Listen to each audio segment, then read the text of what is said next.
Welcome to online Guruji classes. Friends, अभी तक तो आप लोगों को आरआरबी एनटीपीसी एग्जाम्स को लेकर उसके पैटर्न को लेकर काफ़ी कुछ डाउट आप लोगों के क्लियर हो गए होंगे, बट अभी भी बहुत सारे स्टूडेंट्स ऐसे हैं जिन लोगों को नहीं पता कि प्रिपरेशंस कैसे करनी है। गाइस, किसी भी एग्जाम्स को क्रैक करने के लिए अगर आप लोगों की स्ट्रेटजी सही नहीं होगी ना, आप लोगों ने स्मार्ट तरीके से उस एग्जाम्स को प्रिपेयर नहीं किया या जिस टाइप के क्वेश्चंस उस एग्जाम्स पे पूछे जाते हैं उस टाइप के क्वेश्चंस आप लोगों ने प्रैक्टिस नहीं किए, ठीक है, तो आप लोगों का उस एग्जाम पे सिलेक्शन नहीं हो पाता।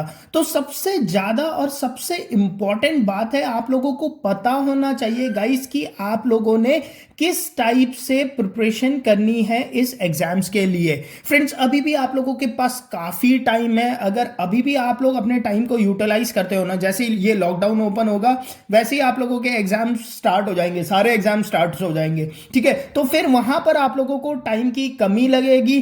तो ये मत रहो कि इंतजार पे बैठे हो कब आएगा नोटिफिकेशन एग्जाम का और तब मैं पढ़ना स्टार्ट करूंगा। गाइस, वो नहीं है। आप लोगों को अपनी प्रिपरेशंस अभी से करनी पड़ेगी। अभी से दिल लगा के मेहनत करोगे तब जाके आप लोगों का सिलेक्शन होगा। तो अभी तक कोई भी डाउट है तो इस वीडियो पे मैं आप लोगों को बहुत सारे फंडास बताने वाला हूं कि कैसे आप लोगों ने प्रिपरेशन करना चाहिए, किस लेवल तक का प्रिपरेशन करना चाहिए। अभी तक आप लोगों ने हमारे चैनल को सब्सक्राइब नहीं किया है तो चैनल को सब्सक्राइब करके बेल आइकन पक्का से दबा दीजिए और टेलीग्राम ग्रुप को भी ज्वाइन कर लीजिए। टेलीग्राम ग्रुप का जो ऑफिशियल लिंक है वो नीचे डिस्क्रिप्शन पे और कमेंट बॉक्स पे मैंने पिन कर रखा है। चलिए फ्रेंड्स, वीडियो को स्टार्ट करते हैं। ओके, आरआरबी एनटीपीसी पे आप लोगों को पता है प्री और मेंस दो एग्जाम होते हैं, ठीक है। प्री और मेंस पे मैथ्स, रीजनिंग और जनरल स्टडीज दोनों पे यही आता है। इंग्लिश कहीं भी नहीं आता है, ठीक है। English 0 marks advantage. अब ये बहुत बड़ा एडवांटेज है उन स्टूडेंट्स के लिए जो लोग इंग्लिश पे वीक है, ठीक है। अगर इंडिया पे देखोगे ना तो 100 में से 80% स्टूडेंट ऐसे होते हैं जो इंग्लिश पे थोड़े से कंफर्टेबल नहीं होते। तो उनके लिए तो एकदम क्या कहूं कि मतलब ऐसी अपॉर्चुनिटी दोबारा नहीं आएगी टाइप का ये पेपर है। ओके, मैथ्स के सेक्शन की बात करता हूं और सबसे ज्यादा जो इंपॉर्टेंट है वो है जनरल स्टडीज। तो जनरल स्टडीज को हम लोग लास्ट पे डिस्कस करेंगे और पूरा बताऊंगा कहां से पढ़ना है, क्योंकि जनरल स्टडीज पे आप लोगों के साइंस के जो क्वेश्चंस आते हैं ना, एग्जाम पे सॉल्व नहीं हो पाओगे अगर पढ़ोगे नहीं सही तरीके से, और वहीं पे कट ऑफ डिसाइड हो जाता है, ठीक है ना। ओके, मैथ्स के सेक्शन की प्रिपरेशन कैसे करनी है। मैथ्स के लिए गाइज आप लोगों को एक मैं बता देता हूं, एसएससी सीजीएल, ठीक है, एसएससी सीजीएल के टायर 1 एग्जाम्स, ठीक है। टायर 2 के क्वेश्चंस नहीं करने हैं, पहले बता दे रहा हूं। टायर 1 के एग्जाम्स के क्वेश्चंस करने हैं बस। टायर 2 के क्वेश्चंस नहीं करने हैं आरआरबी एनटीपीसी के लिए। टायर 2 पे घुसोगे, पता चला 2017 का पेपर उठा लिया टायर 2 का, तो पूरा डिमोटिवेट हो जाओगे, बोलोगे मैथ्स हमारे बस की बात नहीं है, ठीक है। जबकि आरआरबी में एकदम लल्लू टाइप मैथ्स आता है, ठीक है ना। तो टायर 1 के क्वेश्चंस ही आप लोगों ने सॉल्व करने हैं, और हो सके तो जो चैप्टर वाइज किरण पब्लिकेशन की बुक है ना, चैप्टर वाइज आप लोग उस बुक को परचेज कर लीजिए अगर आप लोगों के पास नहीं है तो। Chapter wise SSC CGL maths question करके किरण पब्लिकेशन की एक बुक है, आप लोग उस बुक को फॉलो करो, ठीक है। पहले वीडियोस देख लो, मैथ्स के वीडियोस देख लो, जो भी चैनल आप लोग फॉलो करते हो, किसी को भी फॉलो कर सकते हो, उसके मैथ्स के वीडियोस देख लो। उसके बाद आप लोगों ने उस बुक से प्रैक्टिस करनी है, ये बात ध्यान रखना, ठीक है। एसएससी के टायर 1 के क्वेश्चंस करने हैं बस,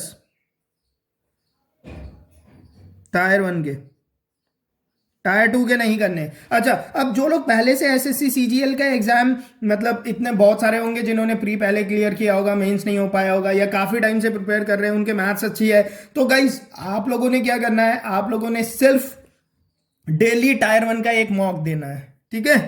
डेली क्या करना है, टायर 1 का एक मॉक देकर बैठ जाना है बस। एक मॉक देना बस आप लोग, बाकी आपको कहां फोकस करना है वो भी बताता हूं, ठीक है। सिलेक्शन लेना है तो यही आप लोगों को फॉलो करना पड़ेगा, मैं बता रहा हूं, ठीक है। तो समझ में आ गया।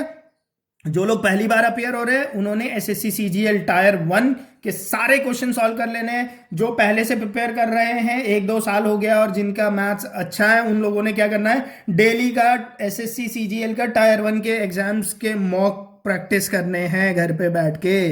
ठीक है, मैथ सेक्शन के लिए यही है। सिलेबस सबको पता होगा क्या क्या आने वाला है क्या क्या नहीं आने वाला है, अब तक तो सब कुछ पता हो जाता है। ओके, अब चलो जनरल स्टडीज को थोड़ा डीपली मैं डिस्कस करूंगा लास्ट पे। रीजनिंग पे आ जाओ। रीजनिंग के लिए क्या करना है, रीजनिंग के लिए सेम सेम कौन सी book, Kiran publication SSC CGL chapter wise reasoning book, बस ये बुक उठा लेना है आप लोगों ने रीजनिंग के लिए भी। और रीजनिंग तो टायर 1 ही होती है, टायर 2 में रीजनिंग आती नहीं, तो यहां पर कुछ नहीं, एक वो बुक उठा लेना और उस बुक से प्रैक्टिस कर लेना। ठीक है, tier 1 Kiran publication SSC CGL chapter wise tier 1 book, Hindi English दोनों पब्लिकेशन में आती है, तो कोई परेशानी नहीं होनी चाहिए। ठीक है, इस बुक को भी आप लोगों ने पढ़ना है। ये दो बुक अगर आप लोग थॉरोली पढ़ के जाते हो, मैं बता रहा हूं आप लोगों को कि मैथ्स और रीजनिंग पे 100% फुल नंबर आप लोग स्कोर कर लोगे, आराम से स्कोर कर लोगे, आराम से। ठीक है, मैथ्स रीजनिंग टाइप 1। ठीक है, कैसे प्रिपेयर करना है। अच्छा, अब जिन लोगों की मैथ रीजनिंग भी अच्छी है, बहुत सारे लोग ऐसे होंगे जिन्होंने एसएससी सीजीएल का प्री भी क्वालिफाई कर रखा होगा।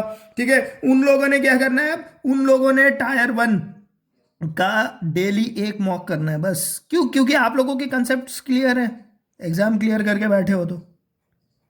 ठीक है, आप लोगों ने डेली एक मॉक देना है, बाकी कुछ नहीं करना आप लोगों ने।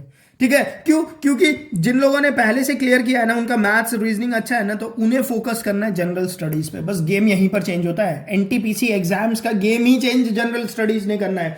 जनरल स्टडीज पे जो फोकस करके पढ़ गया, समझो आरआरबी एनटीपीसी एग्जाम क्लियर कर गया। ठीक है ना, ठीक है, तो जनरल स्टडीज पे बहुत फोकस करना है। अब आ जाओ जनरल स्टडीज की बात करते हैं। ठीक है, क्योंकि टायर 1 पे बात करूं तो ये 30 मार्क्स का है आप लोगों का। ठीक है, ये भी 30 मार्क्स का है, ये 40 मार्क्स का है। ठीक है, ये 40 मार्क्स का है। मेंस पे भी इसके मार्क्स ज्यादा है, 50 मार्क्स का है ना मेंस पे, और ये 35 मार्क्स के, मतलब आप लगा लो 90 मार्क्स का है। 150 240 में से। ठीक है ना, तो काफी बढ़िया 42% के आसपास है, मोटा मोटा 40 से 45 के बीच में। ठीक है, तो जनरल स्टडीज को थॉरली आप कैसे प्रिपेयर करोगे। अब जनरल स्टडीज पे गेम शुरू होता है। क्या गेम होता है शुरू? अच्छा देखो, जनरल स्टडीज पे आप लोगों ने क्या करना है फ्रेंड्स। एक तो आप लोगों को 3 सेक्शन पे डिवाइड कर लो आप लोग जनरल स्टडीज को, अगर मेरी बात मानते हो तो जनरल स्टडीज को पूरे को 3 सेक्शन पे डिवाइड कर लो। ठीक है, एक हो जाएगा आप लोगों का साइंस।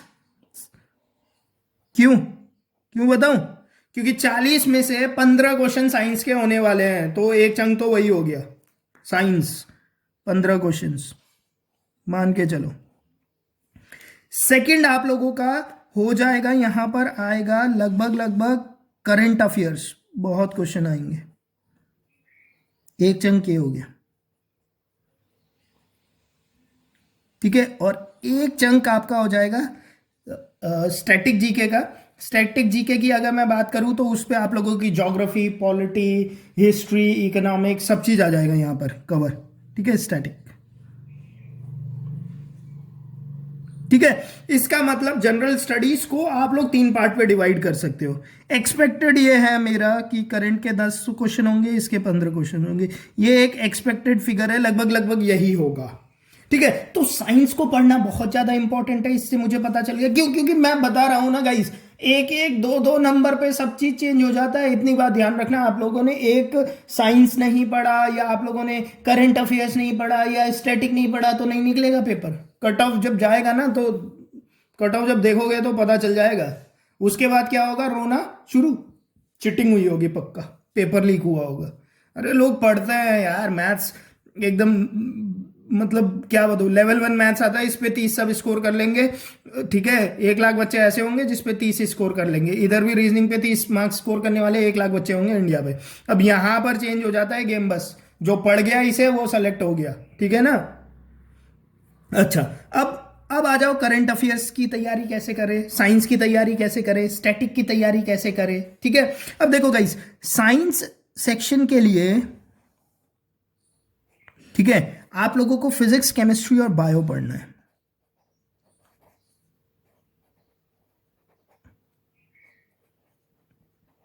अच्छा, एक और बात सुन लो यहां पर, जितने लोग ये है ना, जितने लोग ये देखते हैं, क्या देखते हैं, क्या होते हैं, टॉप 50 क्वेश्चंस, नहीं, क्या क्या होता है यार, 100 क्वेश्चंस में पूरे फिजिक्स का निचोड़, ठीक है, 100 क्वेश्चन में पूरा बायोलॉजी का निचोड़, 100 टॉप क्वेश्चंस फ्रॉम बायोलॉजी, भूल जाओ, सिलेक्शन नहीं होगा आप लोगों का, ठीक है ना।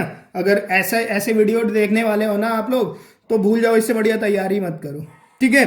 सी यार, एक टॉपिक उठा के 50 क्वेश्चन बना सकता हूं मैं। अगर कोई मुझसे बोले कि लाइट चैप्टर से क्वेश्चंस बनाने कितने क्वेश्चंस, मैं बोलूंगा 5000 क्वेश्चंस बन जाएंगे लाइट चैप्टर से।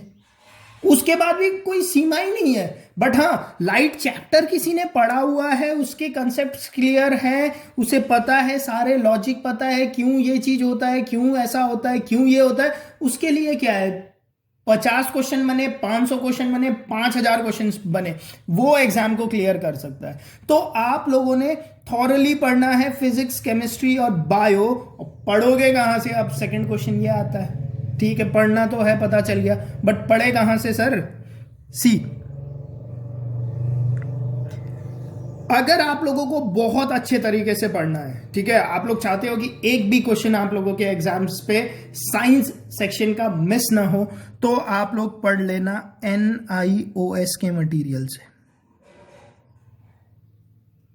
अब ये क्या हो गया, NIOS क्या हो गया, सर ये तो वो क्या कहते हैं, नाइट्रोजन बूस्टर जैसा लगता है ना, NIOS लगा दिया बाइक पे। ओके, देखो, ये है national institute of open schooling, ठीक है। जो ओपन स्कूलिंग होती है, उनकी बुक आती है 10th और 12th की।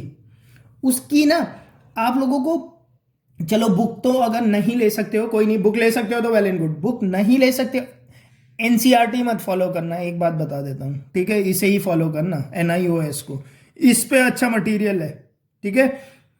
ओके, तो NIOS के, आप सपोज करो आपको लाइट चैप्टर पढ़ना है। अब लाइट चैप्टर आपको मिलेगा कैसे, आप लोगों ने कुछ नहीं करना, गूगल पे जाना, वहां पर लिखना लाइट NIOS PDF, बस। जैसे ये लिखोगे ना, लाइट NIOS PDF, गूगल आपको उठा के दे देगा, भाई ये है लाइट चैप्टर NIOS का PDF को डाउनलोड करना, 30-40 पेज का एक PDF होगा, उसे पढ़ना। उसे पढ़ोगे ना तो चैप्टर समझ में आने लगेगा, और चैप्टर समझ में आने लग गया तो उसके बाद जो ऑब्जेक्टिव क्वेश्चंस होंगे ना एग्जाम्स पे, वो करने लगोगे, ठीक है। तो सारे फिजिक्स, केमिस्ट्री, बायो के हर चैप्टर को NIOS के बुक से पढ़ लेना आप लोग, मैं बता रहा हूं आप लोगों को, सुपर एडवांटेज होगा यहां से पढ़ोगे तो, ठीक है। दूसरी बात, उसके बाद जो ऑब्जेक्टिव क्वेश्चंस होते हैं, अब प्रैक्टिस वो भी करना है, ठीक है। SSC CGL के जो पुरानी, ऐसा भी हो सकता है कि वो क्वेश्चंस वाले में आपके SSC CGL के उठा ले, डायरेक्ट क्वेश्चन उठा ले, उसकी भी प्रोबेबिलिटी बहुत हाई होती है, ठीक है। तो SSC CGL के फिर चैप्टर वाइज जीके की भी बुक आती है, उसमें एक बार साइंस आप लोगों ने पढ़ लिया है, NIOS के PDF से पढ़ लिया, या चलो अगर वैसे नहीं पढ़ना तो लूसेंट की जो जनरल साइंस आती है वो पढ़ लेना, लूसेंट की जो जनरल साइंस आती है वो पढ़ लेना, ठीक है। ऐसे आप लोगों ने ये 2 बुक पढ़ ली है, ठीक है। उसके बाद जो SSC CGL में जो आप लोगों का आता है ना, क्या आता है, ये क्या बता रहा था, हाँ, जनरल स्टडीज की चैप्टर वाइज बुक है ना, उससे देखना साइंस वाला सेक्शन होगा, उस पर कितने क्वेश्चंस पूछे गए हैं, और ये पढ़ने के बाद आप लोगों को कितने क्वेश्चंस उसके आ गए, वो सारे क्वेश्चन एक बार प्रैक्टिस कर लेना, तो ये चीज आप लोगों का प्रैक्टिस हो जाएगा, ठीक है। फिजिक्स, केमिस्ट्री, बायो आप लोगों की प्रैक्टिस हो जाएगी, अच्छा नंबर आ जाएगा, इतना बात आप लोग मान के चलो, क्लियर, ठीक है। अच्छा, अब आ जाओ करंट अफेयर्स पे कैसे पढ़ना है। सी, अब करंट अफेयर्स के लिए ना, अब मैं देख रहा हूं कि सी, अब जो यूट्यूब में वीडियो बना रहा है गाइज, उसने क्या करना है ना, अपने वीडियो को बड़ा खींचना है, देर तक देखना है ताकि ज्यादा एडवर्टीजमेंट लगे वीडियो में। तो वो क्या करता है, वो अपने वीडियो पे फालतू के करंट अफेयर्स डाले हुए हैं, मतलब कि हद हो गई है। ठीक है, कोरोना वायरस का पहला टेस्ट किट कहाँ किसने बनाया, ये किसने बनाया, ये किसने, अब ये तो अभी आज के दिन का है ना, ये एग्जाम पे थोड़ी पूछे जाते हैं ऐसे क्वेश्चन। और बच्चे को क्या है, बच्चा तो लिखता जाएगा, दिन के 15 क्वेश्चन करंट अफेयर्स के लिख रहा है, मान लो ठीक है 15 क्वेश्चन लिख रहा है, ठीक है, उसके बाद 15 इंटू कितने करंट अफेयर्स हो जाएंगे बताता हूं, दिन के मान लो 15 तो लिखा ही देते हैं यूट्यूब वाले आराम से। ठीक है, 15 इंटू 30 इंटू 365 कितना होता है? एक साल का भी अगर करंट अफेयर पढ़ोगे तो ये कितना हो गया, 450 इंटू 365। समझो ना, फैक्ट को समझो यार। 365 इंटू 45 करके देखते हैं कितना आता है। 5 5 जो 25, 30 32, 5 3 जो 15 18, 5 4 जो 20, 6 4 जो 24 26, 12 13 14। सही किया? पता नहीं सही भी किया, अप्रोक्सीमेटली तो सही किया होगा। ठीक है ना? लो भाई, 1 10 100,000 10,000 लो, 1,64,250 याद कर सकते हो? कोई नहीं याद रख सकता इतनी चीज, ये तो एक साल का बता रहा हूं। बाई चांस अगर मैंने बोल दिया कि यार आरआरबी एनटीपीसी में, तो अब क्योंकि नोटिफिकेशन तब आया था, पता चला 2 साल का आप लोगों को पता होना चाहिए भैया, इंटू 2 ईयर्स कर लो, लो कर लो। 3 लाख करेंट अफेयर्स याद करना पॉसिबल है क्या? आप खुद बताओ। नहीं है पॉसिबल, मैं बता रहा हूं। सब भूल जाओगे, जितना याद किया हुआ होगा ना सब भूल जाओगे। जो इंपॉर्टेंट होगा यहां तक वो भी नहीं पता चलेगा क्या चीज इंपॉर्टेंट है, किसे पढ़ना है, किसे छोड़ दूं। ठीक है ना? तो गाइस ये तो सबसे ज्यादा बकवास चीज चल रही है। ठीक है, इसके चक्कर पे तो मत रहना। करना क्या है अब तैयारी कैसे करूं? सी गई, करंट अफेयर्स एक महीने की, अगर मैं इंपॉर्टेंट करंट अफेयर्स की बात करूं तो लगभग लगभग मैक्सिमम, चलो इंपॉर्टेंट से मैं थोड़ा और ऊपर चले जाता हूं, मतलब थोड़े बहुत नॉर्मल भी उठाने लगता हूं, 100 क्वेश्चन से ज्यादा नहीं होने चाहिए एक महीने में। 100 क्वेश्चन से ज्यादा इंपॉर्टेंट करंट अफेयर्स नहीं बनते। चलो 100 से मैक्सिमम टू मैक्सिमम चले जाता हूं 150, इससे ज्यादा तो बन ही नहीं सकते। 100 से 150 क्वेश्चन से ज्यादा क्वेश्चंस नहीं बनते करंट अफेयर्स पे आपके एक महीने में। तो कितने बने आपके? 150 भी करोगे तो 1800। 1800 तो याद रख सकते हो, चुटकियों में याद रख सकते हो, हाँ, बट एंड टाइम पे वो भी याद करने जाओगे वो भी याद नहीं होता, इतना बात याद रखना। ठीक है ना? तो शुरू से इस चीज के लिए प्रिपेयर करोगे तभी जाके वो होगा। क्लियर? अब आ जाते हो स्टैटिक पे। स्टैटिक की प्रिपरेशन कैसे करेगा इस? ठीक है, स्टैटिक सी साइंस थॉरोली पढ़ा हुआ है, करंट अफेयर्स थॉरोली पढ़ा हुआ है, स्टैटिक के लिए खाली एक बुक है, इसे फॉलो कर लो, सिलेक्शन हो जाएगा। एक क्या, अगर कोई भी बुक है ना इन तीनों में से तो हो जाएगा। एक है आपका मेडिजी का जो आता है बुक, मेडिजी का बुक आता है ना स्टैटिक जीके के लिए, जनरल स्टडीज बाय मेडिजी, बढ़िया बुक है, जबरदस्त बुक है। ये नहीं है कोई नहीं, चलो दूसरी बुक मनोहर पांडे, पतली वाली जो है, नहीं है कोई नहीं, तीसरे पे लूसेंट भी चलेगा। बट ना एक बात बताऊं, लूसेंट पे बहुत मैं जो प्रेफर करता हूं इसे प्रेफर करता हूं, क्योंकि एकदम टू द पॉइंट बात लिखी गई है जो एग्जाम्स में पूछी जाती है। इस पे थोड़ा ज्यादा ही मतलब है, हिस्ट्री पे तो बहुत ये थोड़ा डीप ही घुस जाते हैं। ठीक है ना? स्टेट लेवल के पीसीएस लेवल पे चले जाते हैं, उतना मुझे नहीं जाने की जरूरत है। ठीक है गाइस, तो ये वो सारा तरीका है, अगर आप लोग इस तरीके को फॉलो करोगे तो आप लोगों का एग्जाम्स पे 100% सिलेक्शन होगा। ठीक है ना? 100% आप लोगों का सिलेक्शन होगा। ठीक है, तो अभी तक जिन लोगों ने प्रिपरेशन स्टार्ट नहीं किया गाइस, अभी भी आप लोगों के पास टाइम है, प्रिपरेशन स्टार्ट कर दीजिए। हाथ जोड़ के रिक्वेस्ट कर रहा हूं, क्योंकि सी ऐसी भी प्रोबेबिलिटी आप लोगों ने सुना ही होगा ना कि लॉकडाउन के बाद गवर्नमेंट सेक्टर पे भी शायद उतनी वैकेंसीज ना आए, हो भी सकता है। ठीक है ना? कॉस्ट कटिंग है, हर जगह कॉस्ट कटिंग होगी, तो वैकेंसीज पे भी कॉस्ट कटिंग हो सकती है। तो फिलहाल जो वैकेंसीज आ गई है, ये वैकेंसीज आप लोगों की भर जाएंगी, इतना मैं बता देता हूं। ठीक है? ठीक है, तो अपॉर्चुनिटी मिली है, इस अपॉर्चुनिटी को यूज कर लो, पढ़ लो, सिलेक्शन ले लो और बैठ जाओ आराम से, लाइफ कट जाएगी हंसते हंसते। अगर नहीं पढ़ते हो 1 साल तक तो जिंदगी भर पढ़ते रहोगे और जिंदगी भर परेशानी होने वाली है। होपफुली आज का ये वीडियो आप लोगों को पसंद आया होगा। वीडियो पसंद आया तो वीडियो को लाइक करके, चैनल को सब्सक्राइब करके, वीडियो को अपने फ्रेंड्स लोगों के पास शेयर कर देना, ताकि एटलीस्ट यार वो लोग भी पढ़ पाए। कुछ कुछ काम तो अच्छा करो, वीडियो को शेयर ही कर दो, कम से कम दूसरे को भी पता चल पाए कि यार क्या है, कैसे पढ़ना है। ठीक है, ओके फाइन, थैंक यू।